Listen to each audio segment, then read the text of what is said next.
ছাত্র আন্দোলনে ছাত্রদের উপর গুলি করার নির্দেশ দেওয়ার কারণে তার উপর একাধিক হত্যা মামলা হয়। আজকে রাজধানীর গুলশান এলাকা থেকে মঙ্গলবার দুপুর সাবেক তথ্য প্রতিমন্ত্রী মোহাম্মদ আলী আরাফাতকে গ্রেপ্তার করেছে ঢাকা মেট্রোপলিটন পুলিশ ডিএমপি। একটি সূত্রে এই খবর নিশ্চিত করেছে, তবে কোন মামলা তাকে গ্রেপ্তার করা হয়েছে তা এখনও জানা যায়নি।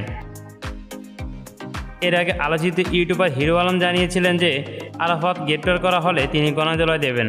গত বছরে ঢাকা 17 নির্বাচন হিরো আলম আওয়ামী লীগের প্রার্থী মোহাম্মদ আলী আরাফাতের কাছে পরাজিত হন। নির্বাচনী প্রচারণার সময় হিরো আলমের উপর হামলা চালায় আরাফাত আলীর সমর্থকেরা। হিরো আলম জানিয়েছেন তিনি আরাফাতের বিরুদ্ধে হত্যা মামলা করার প্রস্তুতি নিচ্ছেন। তিনি দাবি করেছেন আরাফাত তাকে খুন করতে চেয়েছিলেন এবং তিনি তার বিরুদ্ধে এজাহার দায়ের করবেন এবং তার ছিনিয়ে নেওয়া আসনের বিচার চাইবেন। বর্তমান হাসিনা সরকারের পতনের পর তার সরকার প্রভাবশালী বেশ কয়েকজন মন্ত্রী ও নেতা আটক হয়েছেন। আজকের খবর আপডেটের জন্য আমাদের চ্যানেলটিকে সাবস্ক্রাইব করবেন এবং আরও তথ্য জানার জন্য আমাদের সাথেই থাকুন।